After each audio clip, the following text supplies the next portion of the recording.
तो नमस्कार दोस्तों, आप सभी का हमारे YouTube चैनल टोटल कोर्स में स्वागत है। आज हम बात करने वाले हैं अर्धवार्षिक परीक्षा 2022-23 कक्षा 11 हिंदी के पेपर का। ठीक है, हम देखते हैं जो हमारा मॉडल पेपर है वो कैसा है और इसमें कौन-कौन से प्रश्न संभावित आएंगे। ठीक है, एक लगभग 95% तक ये चांस है कि शायद यही पेपर आए। ठीक है, आइए देखते हैं पहला क्वेश्चन। इसमें दिया हुआ है 2022-23 कक्षा एकादश यानी 11 विशेष सम्मान हिंदी पूर्णांक 100 और समय है 3 घंटा 15 मिनट। ठीक है, आगे आपको चलते हैं, देखते हैं। हाँ, अतिरिक्त प्रश्न में भारतेंदु युग के गद्यकार कौन है? जयशंकर प्रसाद हिंदी एकांकी का जनक माना जाता है। ठीक है, इस तरीके से ये क्वेश्चन आएंगे 5। आगे चलते हैं, दूसरे प्रश्न में भी 5 प्रश्न हैं जो एक एक नंबर के हैं। आपको टोटल 10 नंबर हो गया। ठीक है, तीसरा प्रश्न है, नीचे दिए गए गद्य अवतरण के आधार पर उनके नीचे लिखे प्रश्नों के उत्तर लिखिए। यानी कि एक आपको पैराग्राफ दे दिया जाएगा और उसके नीचे जो आपका प्रश्न देंगे आपको उसके उत्तर देना है उससे छांट के। ठीक है, अगला प्रश्न है चौथा प्रश्न। देखिए, इसमें अथवा में भी दिया है, महामहिम भगवान मधुसूदन जिस समय कल्पांत के समस्त लोकों का प्रलय बात की। ये आपका अथवा में है, आप चाहें तो उसको कर सकते हैं या फिर आप इसे कर लीजिए। ठीक है, चौथा प्रश्न देखते हैं हम। चौथे प्रश्न में एक दोहा है, कबीर हरि रस या पिया बाकी रही ना बाकी। ये आपको इसका वो देना है। और नमस्ते बेटा। चौथा प्रश्न में आपको एक दोहा दी गई है, उसके नीचे लिखा है कि उपयुक्त पदांश के कवि व शीर्षक का नाम लिखिए। ठीक है, इसी में अथवा में दिया है, मेरा मन अनंत कहाँ सुख पाए, इसका है। आप चाहें तो उसको कर सकते हैं या फिर अथवा में इसे कर लीजिएगा। ठीक है, उसके बाद आगे इसी के प्रश्न दिए हुए जो अथवा वाला ये है ना, मेरा मन अनंत कहाँ सुख पावे। ठीक है, तो इसका आपको यहाँ पे कर लीजिएगा। पांचवा प्रश्न है दीर्घोत्तरीय प्रश्न। ठीक है, इसमें से आपको क्या करना है, किसी एक का जीवन परिचय लिखना है। परिचय देते हो भारतेंदु हरिश्चंद्र, सरदार पूर्ण सिंह और महावीर प्रसाद द्विवेदी का।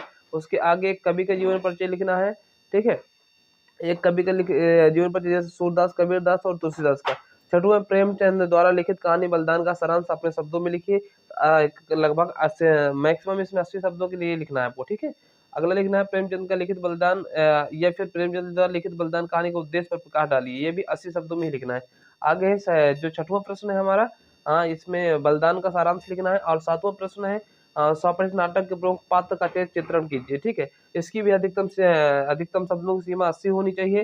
ठीक है, आठवां प्रश्न है, नीचे दिए गए संस्कृत गद्यांश का संदर्भ सहित व्याख्या हिंदी में अनुवाद कीजिए। ठीक है, तो इसमें क्या है ना कि संस्कृत का दिया हुआ है और उसमें क्या करना है आपको, हिंदी में उसका अनुवाद करना है।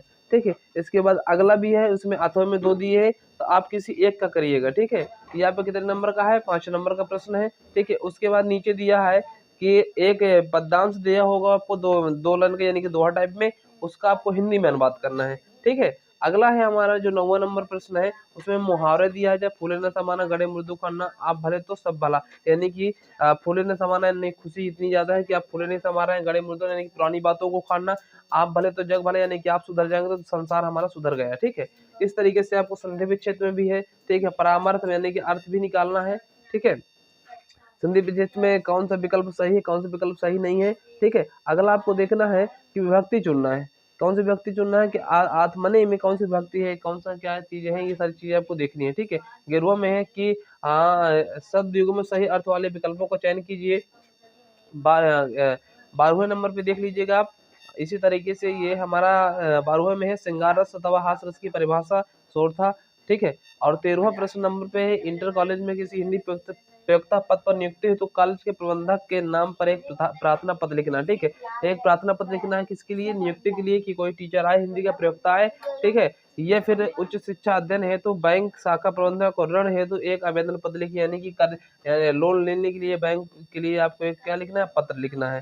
ठीक है, आवेदन पत्र लिखना है, एप्लीकेशन जिसे बोलते हैं। निम्नलिखित में से किसी एक विषय पर अपनी भाषा शैली के निबंध लिखिए। यानी कि किसी एक पर आपको क्या लिखना है, भाषा शैली का नाम लिखना है, यानी कि कह सकते हैं निबंध लिखना। ठीक है, एक निबंध लिखना, देश की प्रगति के विद्यार्थियों की भूमिका, आधुनिक जीवन में से संचार माध्यमों की उपयोगिता, खेलों का जीवन में महत्व, बढ़ती जनसंख्या का हमारे समाज पर पड़ने वाला प्रभाव, इतने सारे करने हैं। नमस्कार दोस्तों, ये हमारा प्रश्न पेपर खत्म होता है। आगे हम देखते हैं अगले पेपर की ओर चलेंगे। ठीक है, अगर आप नया है चैनल पे तो सब्सक्राइब कर लीजिएगा।